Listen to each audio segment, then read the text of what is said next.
Hello everybody, hope आप सब अच्छे से होंगे। मैं हूं डॉक्टर नवीन और आज हम पढ़ेंगे हमारा बहुत ही इंपॉर्टेंट टॉपिक जो है डायबिटीज इन प्रेगनेंसी।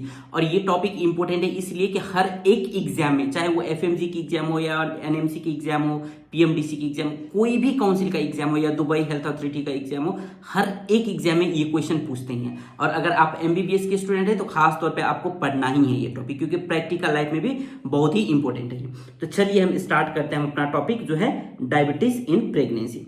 तो डायबिटीज इन प्रेगनेंसी देखने से पहले हम देखते हैं डायबिटीज क्या होता है। हालांकि ये पता ही होगा आपको, बट फिर भी हम थोड़ा सा क्विक रिवीजन ले लेंगे। हम बहुत डिटेल में नहीं पढ़ेंगे अभी, बस हम पढ़ेंगे कि डायबिटीज क्या है। तो आपको पता है डायबिटीज का मतलब increase glucose level,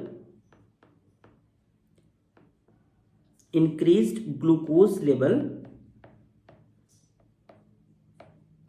in blood, है ना। ग्लूकोज का लेवल कहां बढ़ रहा है? ब्लड में बढ़ रहा है, और इसको हम क्या बोलते हैं? डायबिटीज बोलते हैं, है ना। और आपको क्या याद रखना है कि डायबिटीज जो है ना, diabetes is one of the most common complications of pregnancy. Pregnancy के टाइम पे डायबिटीज एक मोस्ट कॉमन है जो कि प्रेगनेंसी के टाइम पे ये हो सकता है। तो इसलिए हम ऑलवेज जब भी फर्स्ट विजिट में हमारे पास पेशेंट आती है, फीमेल आती है ना, तो हम शुगर टेस्ट हम करते हैं। So diabetes is most common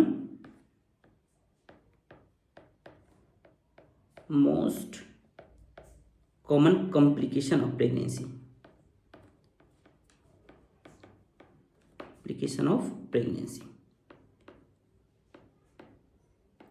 और एक चीज आपको क्या याद रखना है कि डायबिटीज जो है, जब भी प्रेगनेंसी में अगर किसी भी फीमेल को डायबिटीज हुआ है तो 90% ऑफ द टाइम क्या होता है कि वो जेस्टेशनल डायबिटीज की वजह से वो फीमेल को प्रॉब्लम हुआ रहता है, ठीक है।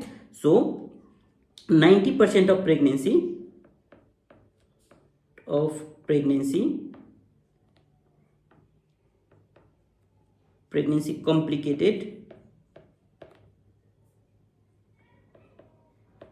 complicated by diabetes due to gestational diabetes।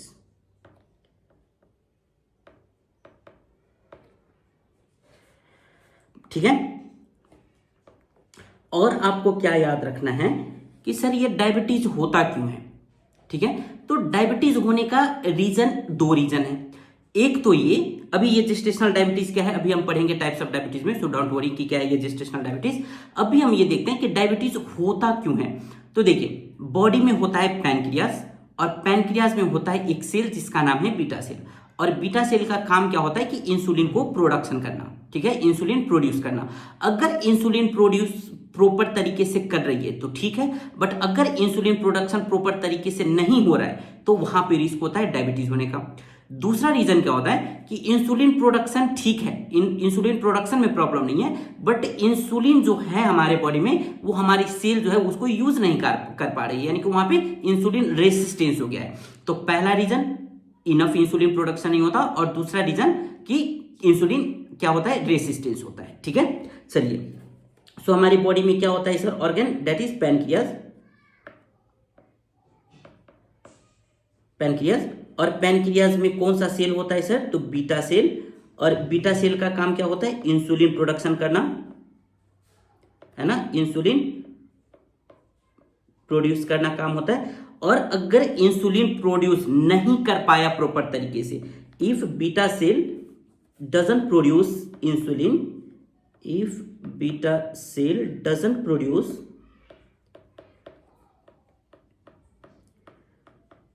enough insulin then ये रिस्क हो सकता है। और दूसरा क्या हो सकता है? can't effectively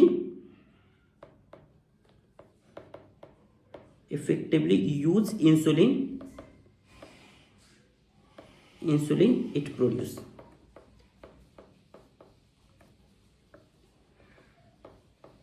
जिसको हम क्या बोलते हैं? इंसुलिन रेसिस्टेंस बोलते हैं। ठीक है, यानी कि इंसुलिन प्रोडक्शन हो रहा है बट उसको इफेक्टिवली हम यूज नहीं कर पा रहे हैं, है ना, तो इसको हम क्या बोलते हैं, इंसुलिन रेसिस्टेंस बोलते हैं। अब हमने ये देख लिया डायबिटीज की कुछ चीजें, अब हम देखते हैं डायबिटीज इन प्रेगनेंसी क्या होता है। अब हमने डायबिटीज समझ लिया, अब हम देखते हैं diabetes in pregnancy. Diabetes in pregnancy, sir क्या होता है ये डायबिटीज इन प्रेगनेंसी? प्रेगनेंसी में अगर ब्लड में ग्लूकोज का लेवल हाई हो गया उसको हम क्या बोलेंगे, डायबिटीज इन प्रेगनेंसी बोलेंगे सिंपल टर्म में, ठीक है। So increase of blood sugar, increase of blood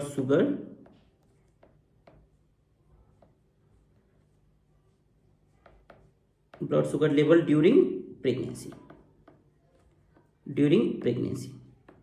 ठीक है। और ये होता क्यों है सर? देखिए मोस्टली प्रेगनेंसी के टाइम पे इंसुलिन रेसिस्टेंस हो जाता है, और इंसुलिन रेसिस्टेंस होता क्यों है? क्योंकि प्लासेंटा से रिलीज होता है एक हार्मोन जिसका नाम है HPL, ठीक है, ह्यूमन प्लासेंटल लैक्टोजन हार्मोन, और ये हार्मोन क्या करती है, इंसुलिन रेसिस्टेंस कॉज कर सकती है, ठीक है। So in pregnancy there is insulin resistance,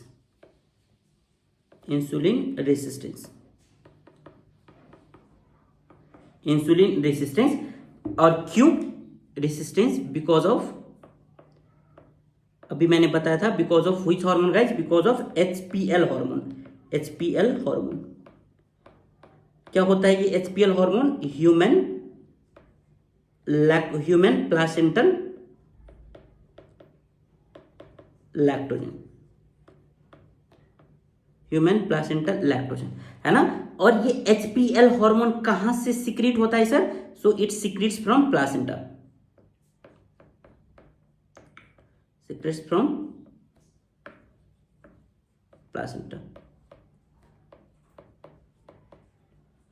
ठीक है। कहां से सिक्रीट होती है HPL हार्मोन? तो प्लासेंटा से सिक्रीट होती है। और आपको क्या याद रखना है HPL हार्मोन के बारे में, कि HPL हार्मोन जो है ये maximum, HPL hormone is maximum at third trimester followed by second trimester,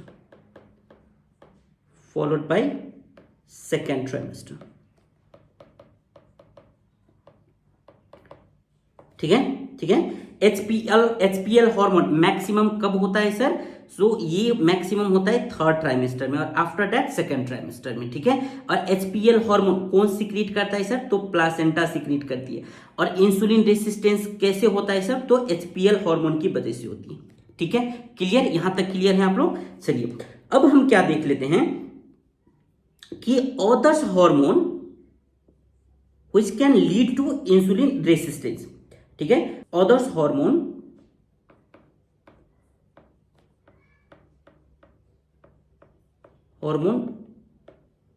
which can lead insulin resistance,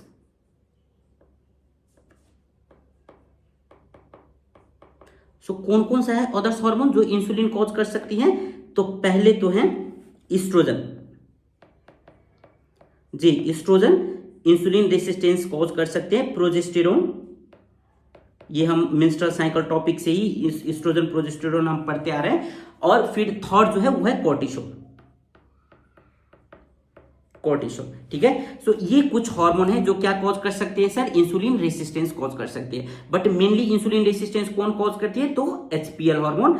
और HPL हार्मोन कहां से सिक्रीट होता है? तो प्लासेंटा से। और मैक्सिमम किस ट्राइमेस्टर में होता है? तो थर्ड ट्राइमेस्टर में होता है, ठीक है, क्लियर। चलिए अब और क्या देखना है कि इंसुलिन रेसिस्टेंस मैक्सिमम किस वीक में होता है? सो इंसुलिन रेसिस्टेंस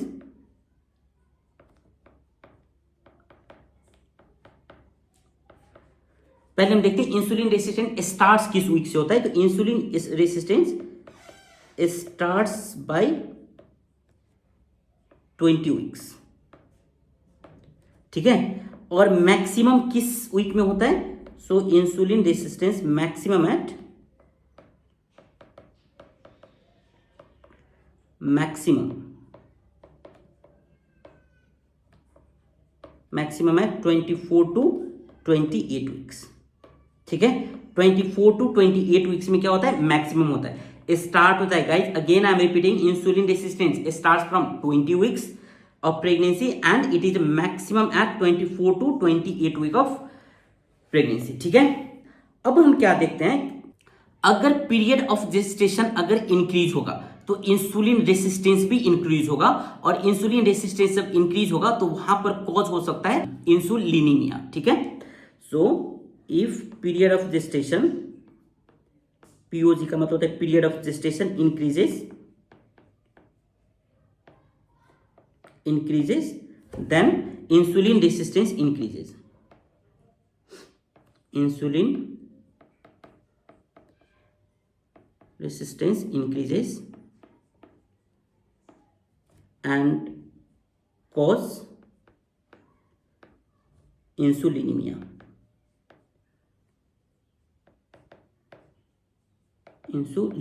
ठीक है, जब पीरियड ऑफ जेस्टेशन बढ़ेगा तो क्या होगा, इंसुलिन रेसिस्टेंस भी बढ़ेगा, और जब इंसुलिन रेसिस्टेंस बढ़ेगा तो इंसुलिनीमिया होने का रिस्क रहेगा। और एक चीज आपको क्या याद रखना है कि मैटरनल इंसुलिन जो होता है ना, वो प्लासेंटा को कभी क्रॉस नहीं करती है, बट मैटरनल ग्लूकोज जो होता है वो प्लासेंटा को क्रॉस कर जाती है। ठीक है, so maternal insulin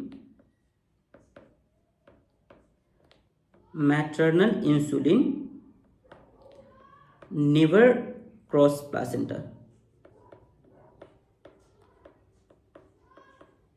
placenta but maternal glucose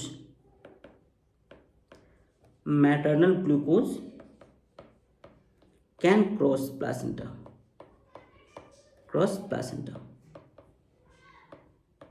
ठीक है, मैटरनल यानी कि मदर में जो ग्लूकोज होता है वो प्लासेंटा क्रॉस करके बेबी को भी इफेक्ट कर सकता है, बट मैटरनल इंसुलिन प्लासेंटा को क्रॉस नहीं करेगा। जब प्लासेंटा को क्रॉस नहीं करेगा तो बेबी में इंसुलिन की वजह से प्रॉब्लम नहीं होगा। ठीक है, अब हम देख लेते हैं टाइप्स ऑफ डायबिटीज।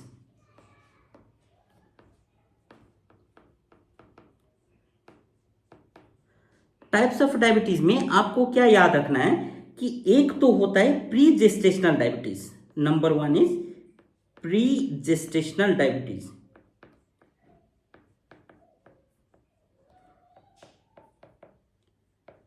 ठीक है, एक होता है प्री जेस्टेशनल डायबिटीज और प्री जेस्टेशनल डायबिटीज, और दूसरा क्या होता है, दूसरा जो होता है वो होता है gestational diabetes.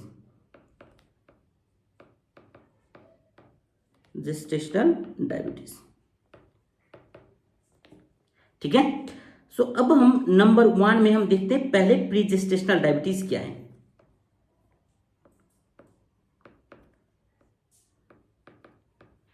Pre gestational diabetes क्या है, सो पहले तो pre gestational diabetes is also called overt diabetes. ठीक है, ओवर्ट डायबिटीज भी हम बोल सकते हैं। प्री जेस्टेशनल डायबिटीज का दूसरा नाम क्या है, ओवर्ट डायबिटीज। और प्री जेस्टेशनल डायबिटीज का मतलब क्या होता है कि जब भी फीमेल आपके पास आपके क्लिनिक में आई तो फीमेल आपको हिस्ट्री देगी कि डॉक्टर मुझे पहले से ही शुगर का प्रॉब्लम है। ठीक है, यानी कि ब्लड शुगर की प्रॉब्लम इसका क्या है, क्रोनिक है, पहले से ही है, प्रेगनेंसी होने से पहले से ही है, इसलिए हम बोलते हैं प्री जेस्टेशनल। ठीक है, so female already had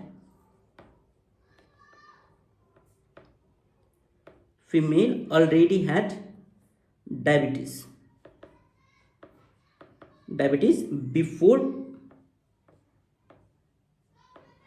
becoming pregnant।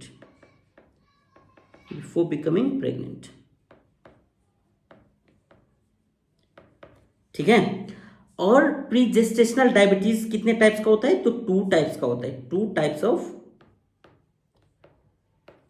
Pre gestational diabetes. ठीक है, सो नंबर 1 इज टाइप 1 और नंबर 2 इज टाइप 2। टाइप 2।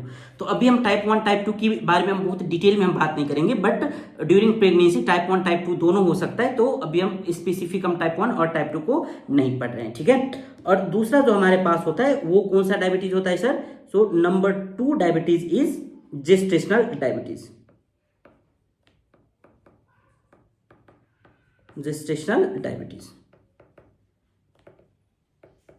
और क्या होता है ये जेस्टेशनल डायबिटीज? जेस्टेशनल डायबिटीज का मतलब होता है कि पहले फीमेल नॉर्मल थी, जो भी फीमेल आपके क्लिनिक में आ रही है, आपके पास आ रही है, वो पहले नॉर्मल थी, बट जब प्रेगनेंसी कंसीव करा उन्होंने, उसके बाद से डायबिटीज का प्रॉब्लम है वो स्टार्ट हुआ। इसको हम बोलते हैं जेस्टेशनल डायबिटीज।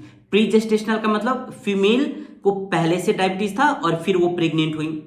जेस्टेशनल डायबिटीज का मतलब कि बेबी होने की वजह से, यानी कि कंसीव करने की वजह से डायबिटीज हुआ है, जिसको हम क्या बोलते हैं? जेस्टेशनल डायबिटीज बोलते हैं, ठीक है। सिंपल टर्म में हम समझते हैं, ज्यादा कॉम्प्लिकेट हम नहीं करते हैं, ठीक है।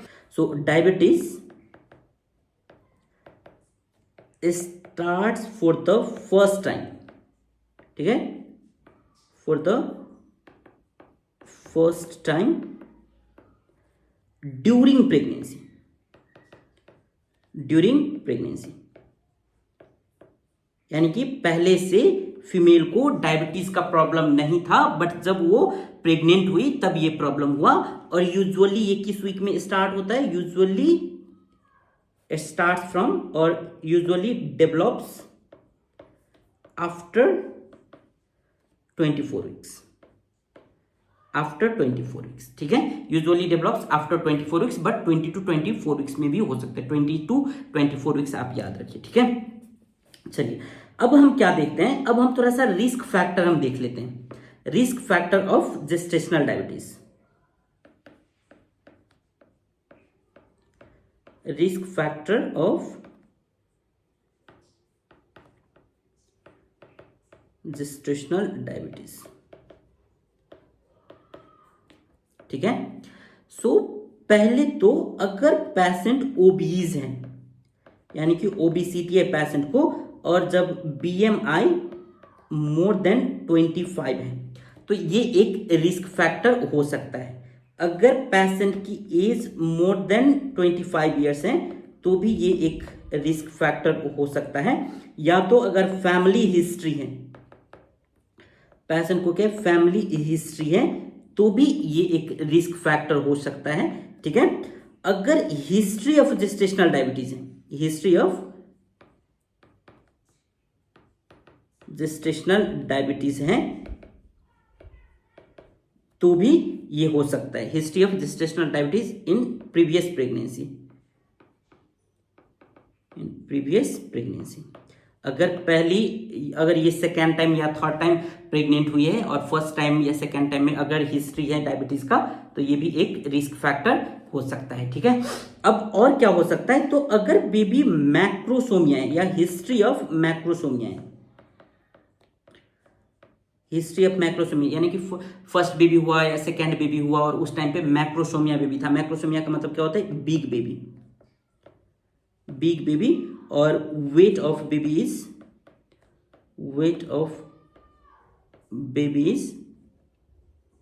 मोर than 4 kg, more than 4 kg, है ना। आफ्टर दैट अगर पेशेंट को पीसीओएस की प्रॉब्लम है, हमने पीसीओएस में भी पढ़ा था कि वहां पर इंसुलिन रेसिस्टेंस होता है, तो पीसीओएस की हिस्ट्री है या पीसीओएस है तो भी ये रिस्क फैक्टर हो सकता है जेस्टेशनल डायबिटीज का, ठीक है। इसके साथ आपको एक और चीज याद रखना होगा जिसको हम बोलते हैं ग्लाइकोसूरिया। ग्लाइकोसूरिया, ग्लाइकोसूरिया में क्या होता है कि अगर हम पेशेंट हमारे पास आई और पेशेंट का यूरिन हमने एग्जामिन किया और यूरिन एग्जामिन करते वक्त हमको यूरिन में क्या मिला? हमको शुगर मिला, तो इसको हम क्या बोलते हैं? ग्लाइकोसूरिया, ठीक है। So presence of glucose, presence of glucose in urine during urine examination, during urine examination,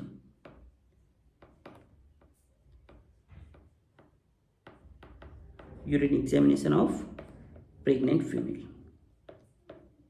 pregnant female, ठीक है। इसको हम क्या बोलते हैं, ग्लाइकोस यूरिया बोलते हैं। और एक चीज आपको क्या याद रखना है कि जब भी पेशेंट आपके पास आई, आपने यूरिन एग्जामिनेशन करवाया और यूरिन एग्जामिनेशन में आपको ग्लूकोज मिला, तो आपको डायरेक्ट डायबिटीज है इस पेशेंट को, ऐसे आपके डायग्नोसिस पे नहीं जंप करना है, ठीक है। आपको क्या करना है, पहले वेट करना है और भी प्रोसीजर जो हम अभी पढ़ेंगे वो आपको कंटिन्यू करना है, क्योंकि ये ग्लाइकोस यूरिया जो है ये फिजियोलॉजिकल भी हो सकता है। So it can be physiological, it can be physiological, ठीक है। That is glucose, that is if glucose seen in urine, it doesn't mean patient is diabetic, patient is diabetic, ठीक है, ठीक है, क्लियर।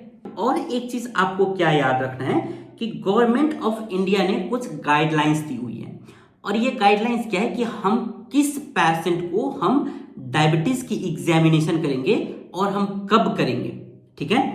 तो वो गवर्नमेंट ऑफ इंडिया गाइडलाइंस के according, government of India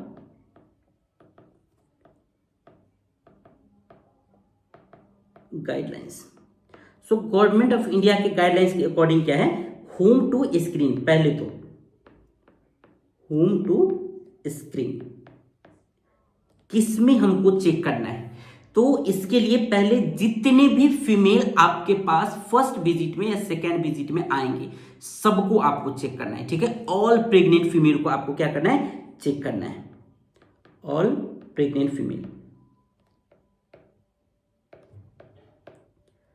pregnant female. और हमको कब चेक करना है, कब हमको चेक करना है, तो फर्स्ट एंटीनेटल विजिट में, ठीक है। जब भी आपके पास आ रही है, चाहे वो फर्स्ट ट्राइमेस्टर में आ रही है, सेकेंड ट्राइमेस्टर में आ रही है, जब भी वो आपके पास आ रही है, तो आपको फर्स्ट एंटीनेटल विजिट में आपको क्या करना है, स्क्रीनिंग करवाना है,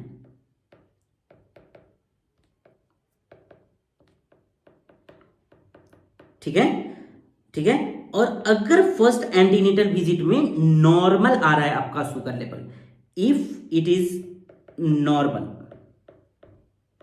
if it is normal, then फिर हमको क्या करना है, फिर हमको रिपीट करवाना है, repeat screening between 24 to 28 weeks, between 24 to 28 weeks, ठीक है। हम किस फीमेल को कर रहे हैं, जितने भी फीमेल प्रेग्नेंट हैं सबको हम एग्जामिनेशन हम कर रहे हैं। और कब हम कर रहे हैं सर, तो फर्स्ट एंटीनेटल विजिट में हम कर रहे हैं, जब भी वो फर्स्ट टाइम आए। अगर वो फर्स्ट टाइम आ रही हैं और शुगर का लेवल अगर नॉर्मल आ रहा है उस टाइम पे, तो हमको रिपीट करवाना है स्क्रीनिंग, रिपीट करवाना है। कब रिपीट करवाना है, तो 24 टू 28 वीक्स में रिपीट करवाना है, ठीक है। 24 टू 28 वीक में हमको रिपीट करवाना है, ठीक है, क्लियर। अब हम देख लेते हैं types of screening, types of screening. Types of screening में आपको क्या याद रखना है, हमारे पास है 1 स्टेप प्रोटोकॉल और 2 स्टेप प्रोटोकॉल, ठीक है। सो 1 step protocol and 2 step protocol.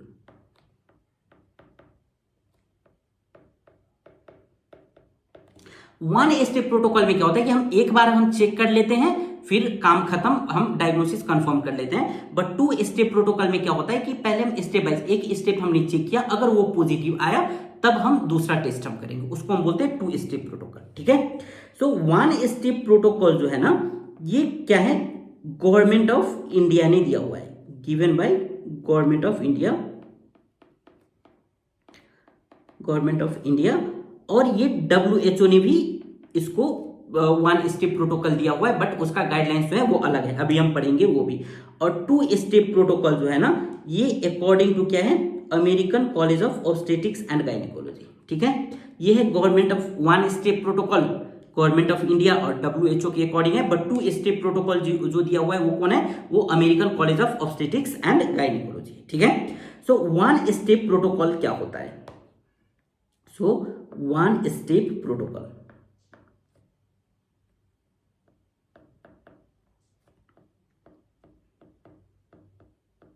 पहले हम देखते हैं 1 स्टेप प्रोटोकॉल, और इसको हम बोलते हैं डिप्सी टेस्ट के नाम से भी आप लोग जानते होंगे। डिप्सी, डिप्सी का मतलब होता है diabetes in pregnancy, pregnancy study group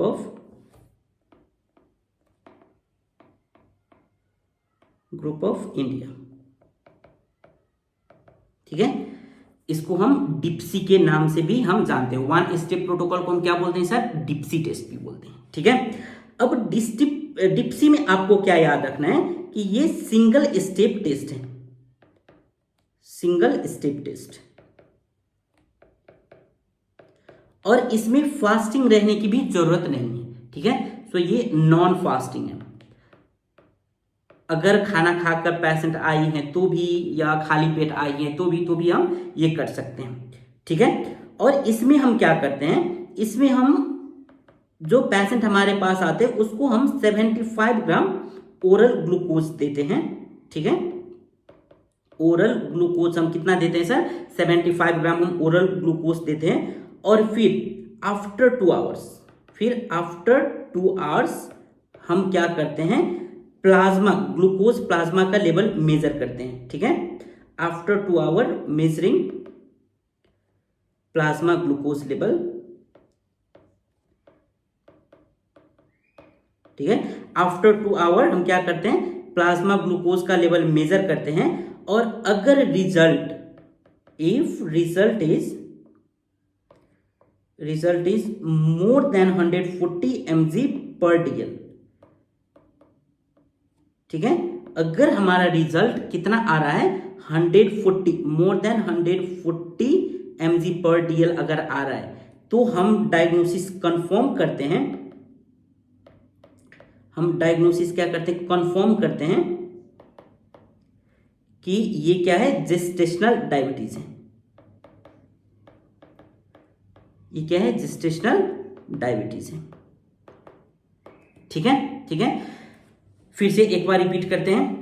1 step protocol में हम क्या करते हैं, 1 स्टेप प्रोटोकॉल का जो नाम है वो है डिप्सी, और डिप्सी का मतलब क्या होता है, diabetes in pregnancy study group of India. और इसमें हम क्या करते हैं सर, तो इसमें हम पेशेंट को फास्टिंग रहने की जरूरत नहीं है, ये नॉन फास्टिंग में भी हम कर सकते हैं, ठीक है। यानी कि खाली पेट है तो भी, या खाना खाकर आइए तो भी हम ये कर सकते हैं।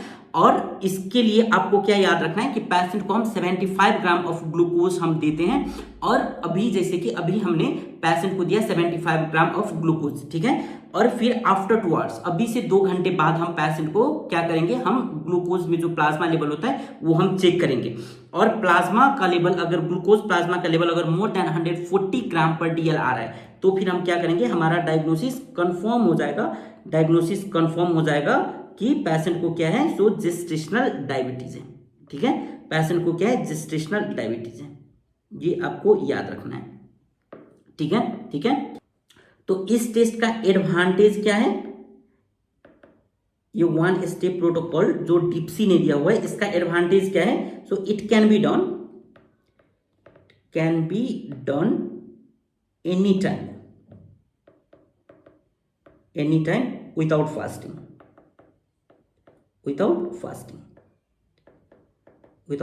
ठीक है, ठीक है, क्लियर।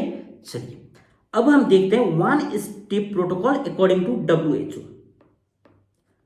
1 स्टेप प्रोटोकॉल, ठीक है, बट अकॉर्डिंग टू WHO।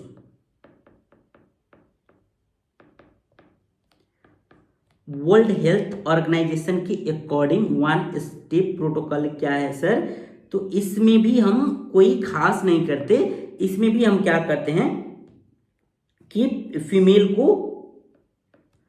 हम ग्लूकोज देते हैं 75 ग्राम। बट इसमें आपको याद क्या रखना है, इसमें फास्टिंग रहने की जरूरत है। So it is done when female is in fasting, when female is in fasting, ठीक है। सो इसमें भी हम क्या करते हैं 75 ग्राम ओरल ग्लूकोज टॉलरेंस टेस्ट करते हैं।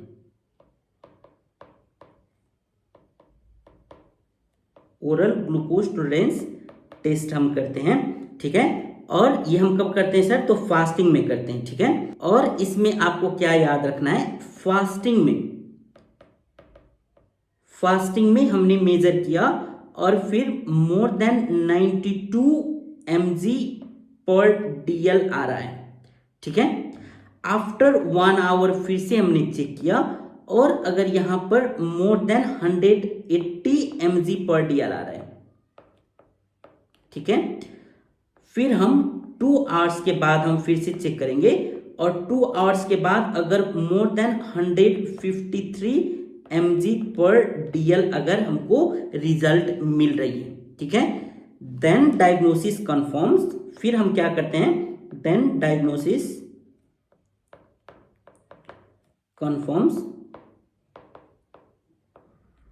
confirms of gestational diabetes,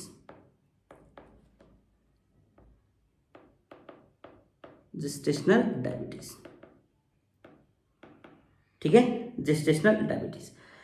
और आपको क्या याद रखना है इसमें कि ये तीनों में से कोई भी अगर एक वैल्यू हमको अगर इंक्रीज मिल रही है तो हम डायग्नोसिस कंफर्म कर देंगे, ठीक है। सो एक तो आपको याद रखना है ये, और दूसरा क्या याद रखना है सर कि even single value raised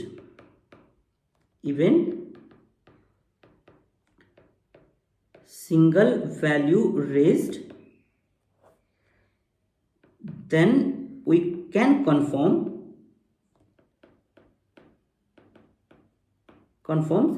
diagnosis of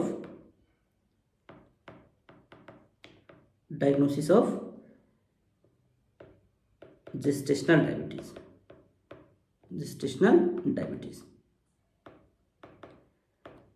ठीक है, क्लियर। फिर से एक बार मैं 1 step protocol according to WHO का मैं रिवाइज कर दे रहा हूं। ये 1 step protocol according to WHO क्या होता है कि ये चेक करते हैं जब फीमेल फास्टिंग में है तो ये हम चेक करते हैं, और इसमें हम 75 ग्राम ओरल ग्लूकोज टॉलरेंस टेस्ट हम करते हैं इसमें। और फास्टिंग में अगर हमारा वैल्यू मोर देन 92 आ रहा है, ठीक है, 1 आवर के बाद हमने चेक किया और 1 आवर के बाद अगर 180 mg पर DL आ रहा है और 2 आवर्स के बाद हमने चेक किया और 153 mg पर DL आ रहा है, ठीक है।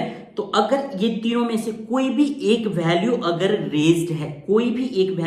रेज्ड है तो हम डायग्नोसिस कंफर्म कर सकते हैं कि ये जेस्टेशनल डायबिटीज है, ठीक है।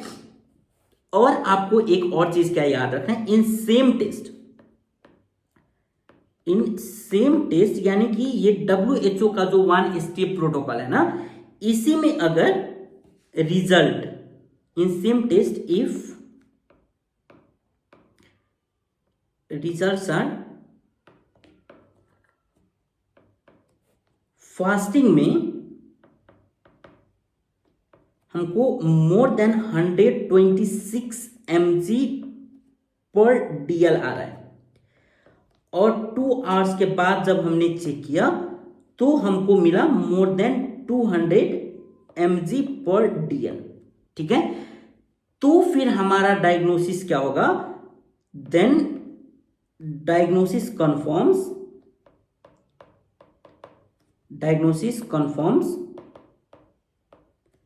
प्री जेस्टेशनल डायबिटीज,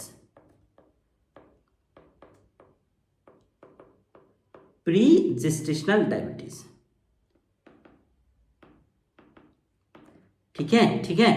अब भी क्या याद रखना है कि 1 स्टेप प्रोटोकॉल जो WHO ने दिया है उसमें अगर फास्टिंग में हमको जो रिजल्ट मिल रहा है वो मोर देन 126 mg पर DL आ रहा है, और 2 आवर्स के बाद more than 200 mg per DL आ रहा है, तो हमारा डायग्नोसिस हो जाएगा प्री जेस्टेशनल डायबिटीज, यानी कि पहले से ही फीमेल को डायबिटीज है और फिर ये जाकर कंसीव करिए बेबी। ठीक है, क्लियर। चलिए अब हमको क्या याद रखना है, ये करने के बाद after 6 weeks of postpartum, after 6 weeks of postpartum, we have to check this patient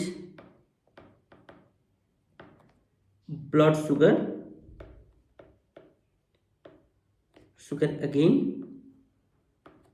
again with oral glucose tolerance test।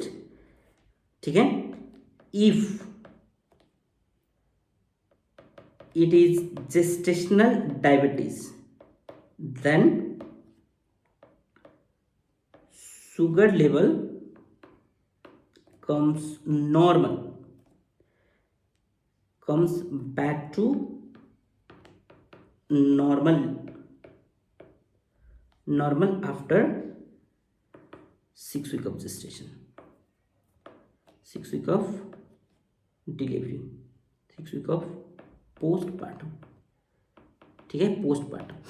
अब आपको क्या याद रखना है कि हमने जब क्रोनिक प्री जेस्टेशनल डायबिटीज जब हमने डायग्नोस किया, तो इसको और भी कंफर्म करने के लिए हम क्या करेंगे, जब बेबी डिलीवर हो जाएगा, है ना, जब पोस्टपार्टम हो जाएगा यानी कि डिलीवर हो जाएगा बेबी, उसके 6 वीक में, है ना, पोस्टपार्टम के 6 वीक में हम क्या करेंगे कि फीमेल को फिर से हम बुलाएंगे और फिर से हम एक बार OGTT oral glucose tolerance test हम कर लेंगे। और अगर ये प्री जेस्टेशनल डायबिटीज नहीं है तो विद इन 6 वीक में क्या हो जाएगा कि जो ब्लड ग्लूकोज का लेवल है वो नॉर्मल हो जाएगा, और अगर ये प्री जेस्टेशनल डायबिटीज है तो फिर नॉर्मल नहीं होगा। तो इससे हम एक और चीज क्या समझे सर, कि pre gestational diabetes after postpartum delivery होने के बाद भी नॉर्मल नहीं होता है, बट जो जेस्टेशनल डायबिटीज होता है वो डिलीवरी हो जाने के बाद यानी कि पोस्टपार्टम 6 वीक के अंडर में क्या हो जाता है, वो ब्लड ग्लूकोज का लेवल क्या हो जाता है, कम हो जाता है। ठीक है, यानी कि वो नॉर्मल हो जाता है, कम नहीं हो जाता है, यानी कि वो नॉर्मल हो जाता है। ठीक है, तो ये चीज हमने कंफर्म किया। अब हम देखते हैं 2 step protocol.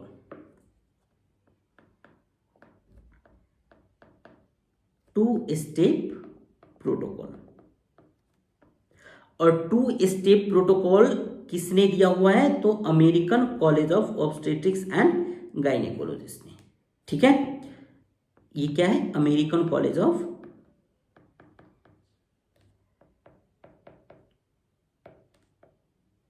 Obstetrics and gynaecology.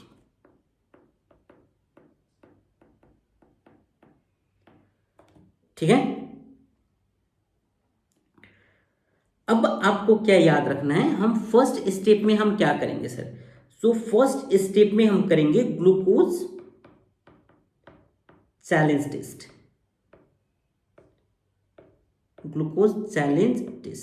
जिसको हम GCT भी हम बोलते हैं।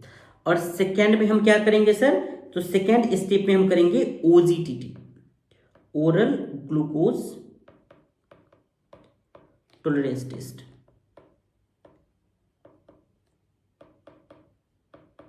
OGTT। ठीक है, सो 2 स्टेप प्रोटोकॉल किसने दिया हुआ है, तो American college of obstetrics and gynaecologist ने। ठीक है, और फर्स्ट स्टेप में हम क्या करेंगे, तो ग्लूकोज चैलेंज टेस्ट करेंगे, और सेकेंड स्टेप में हम क्या करेंगे, तो ओरल ग्लूकोज टॉलरेंस टेस्ट करेंगे। ठीक है, तो अब हम देखते हैं कि हम कैसे करते हैं पहले हम कैसे करते हैं glucose challenge test. Glucose challenge test. ठीक है, ग्लूकोज चैलेंज टेस्ट में हम क्या करते हैं सर, इसमें हम क्या करते हैं 50 ग्राम ग्लूकोज हम देते हैं पेशेंट को। ठीक है, 50 ग्राम ग्लूकोज हम देते हैं पेशेंट को, और आफ्टर 1 आवर हम क्या करते हैं, आफ्टर 1 आवर हम चेक करते हैं plasma glucose level, glucose level, ठीक है। और रिजल्ट क्या आता है उसके अकॉर्डिंग हम डायग्नोसिस करते हैं। अब रिजल्ट में देखिए कि अगर हमको लेस देन 140 mg% आ रहा है, ठीक है, तो ये होता है सर नॉर्मल। वही अगर हमको 140 to 180 mg% मिलेगा तो ये क्या होगा, suspicious of diabetes, suspicious of diabetes. और वही अगर मोर देन 180 mg% अगर हमको मिलेगा रिजल्ट, तो क्या होगा, ये केस होगा डायबिटीज का, डायबिटीज का, ठीक है। 180 mg% अगर आएगा तो ये केस क्या होगा सर, तो डायबिटीज का होगा। तो अब आपको क्या याद रखना है कि अगर पेशेंट को सस्पिशियस है डायबिटीज का, अगर हम सस्पेक्ट करें कि इस पेशेंट को डायबिटीज हो सकता है, तो ही हम ओरल ग्लूकोज टॉलरेंस टेस्ट हम करेंगे, ठीक है। So if patient have suspicious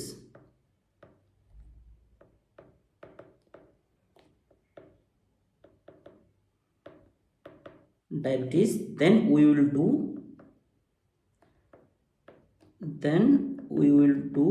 one more test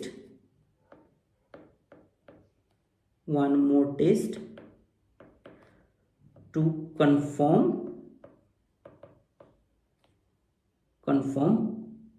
ठीक है। और वो टेस्ट का नाम क्या है सर, तो वो टेस्ट का नाम है OGTT, ठीक है, oral glucose tolerance test,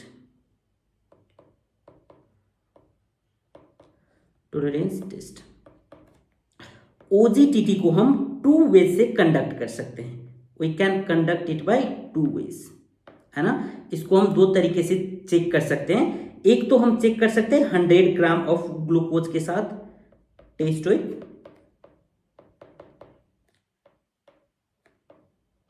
100 gram of glucose, ठीक है। और दूसरा हम टेस्ट कर सकते हैं 75 ग्राम ग्लूकोज के साथ, test with 75 gram of glucose, ठीक है। तो अब इसमें हम क्या करेंगे, after giving 100 gram of glucose, अगर हम 100 ग्राम के साथ टेस्ट करें, तो after giving 100 gram of glucose,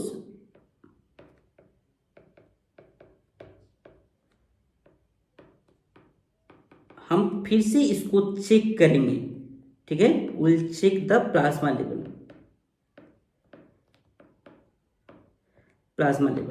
ठीक है।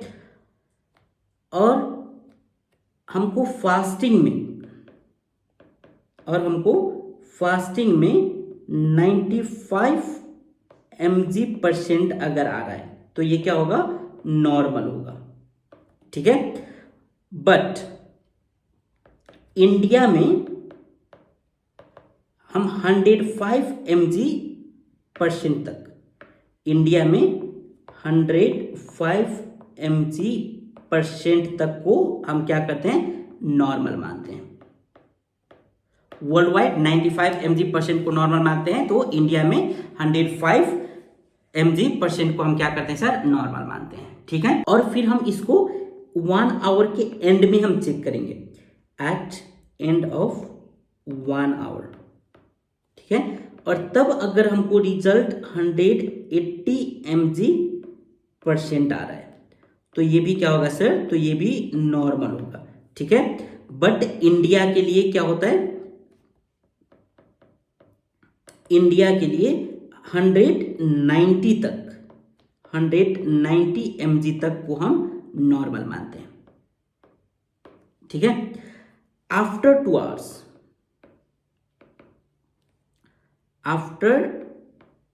आवर्स में अगर हमको रिजल्ट 155 mg% अगर आ रहा है तो ये नॉर्मल होगा। और वही इंडिया के लिए जब हम देखेंगे तो हमारा जो रिजल्ट है वो 165 mg% तक को हम नॉर्मल मानते हैं, नॉर्मल मानते हैं। ठीक है, वही अगर हम आफ्टर 3 आवर्स हम अगर चेक करेंगे तो 140 mg% तक को नॉर्मल मानते हैं। और इंडिया के कॉन्टेक्स्ट में अगर हम बात करेंगे तो 145 mg% तक को भी नॉर्मल मानते हैं। ठीक है, तो ऐसे हम करते हैं ओरल ग्लूकोज टेस्ट 100 ग्राम के साथ और ऐसे हम रिजल्ट को देखते हैं। ठीक है, अब हम देखते हैं कि अगर ये चारों में से ना कोई 2 पॉजिटिव आ रहा है out of 4 if 2 values are abnormal, if 2 values are abnormal, then we can confirm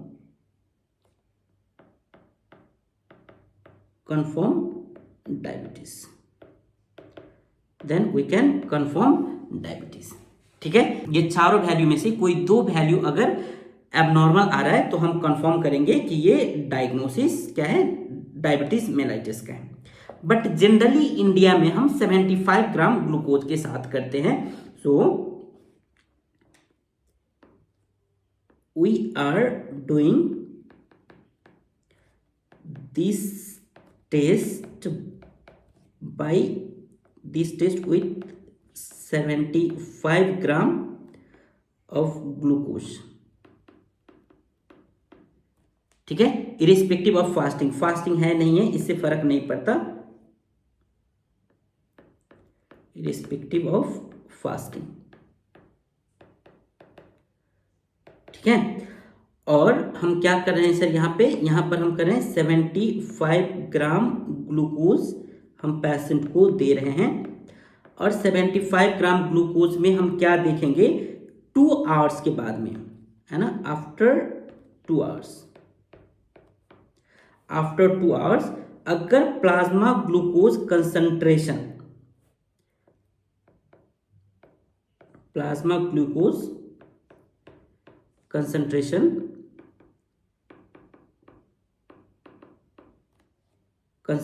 is more than 120 mg, more than 120 mg%।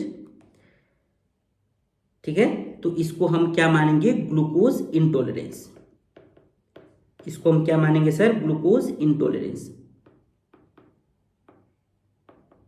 ठीक है, अगर plasma glucose concentration more than 120 mg% है तो ये ग्लूकोज इंटॉलरेंस होगा। और प्लाज्मा ग्लूकोज कंसंट्रेशन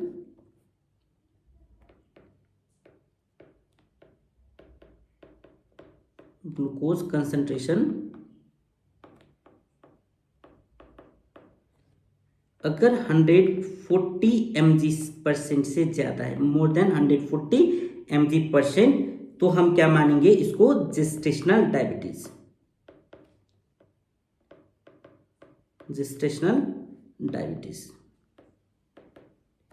ठीक है, और प्लाज्मा ग्लूकोज कंसंट्रेशन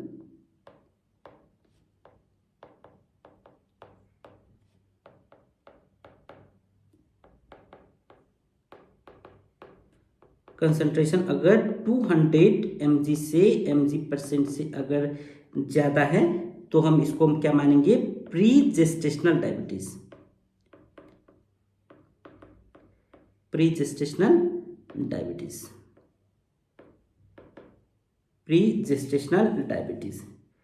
ठीक है, क्लियर। सो ये 75 ग्राम ग्लूकोज के साथ हम जनरली इंडिया में हम करते हैं। ठीक है, in India generally we perform. ठीक है, क्लियर। चलिए अब हम देख लेते हैं कुछ इफेक्ट जो डायबिटीज रिलेटेड के प्रेगनेंसी में हो सकता है। इफेक्ट ऑफ डायबिटीज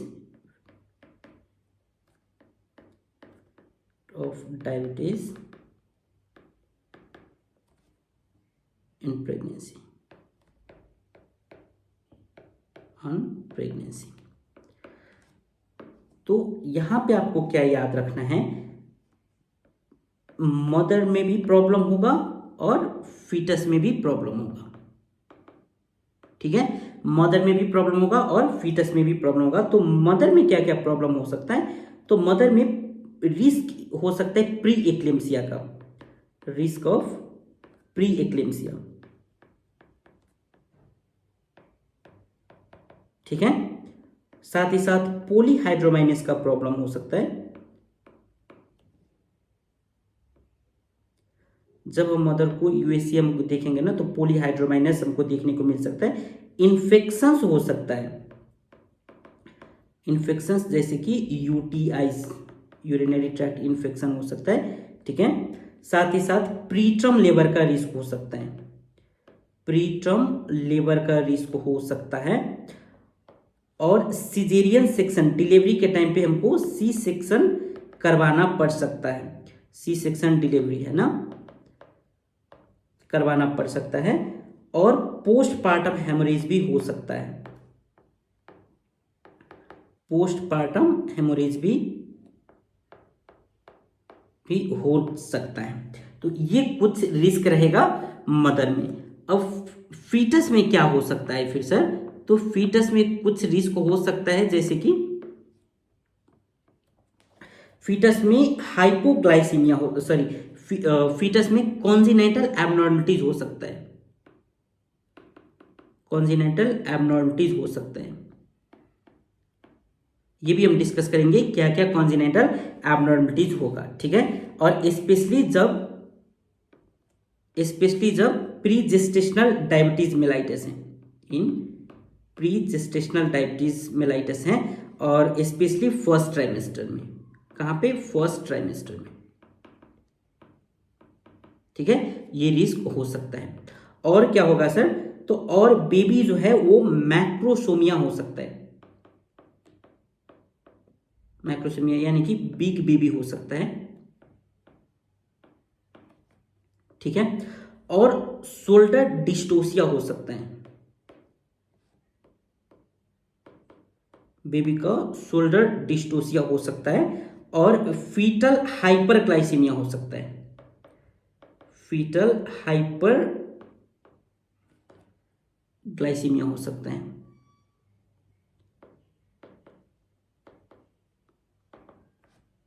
ठीक है, और स्टिल बर्थ हो सकता है due to placental efficiency, still birth हो सकता है, स्टिल बर्थ। और क्यों होगा sir still birth, due to placental insufficiency, placental insufficiency की वजह से। ये कुछ कॉम्प्लिकेशंस, ये कुछ इफेक्ट हो सकता है बेबी पे। ठीक है, तो और हम बाकी का सेकेंड पार्ट में हम देखेंगे कि और आगे न्यूनेटल कॉम्प्लिकेशंस क्या हो सकता है, डायबिटीज का क्लासिफिकेशंस क्या है, मैनेजमेंट क्या है, एवरीथिंग हम सेकेंड पार्ट में हम देखेंगे। ठीक है, थैंक यू सो मच।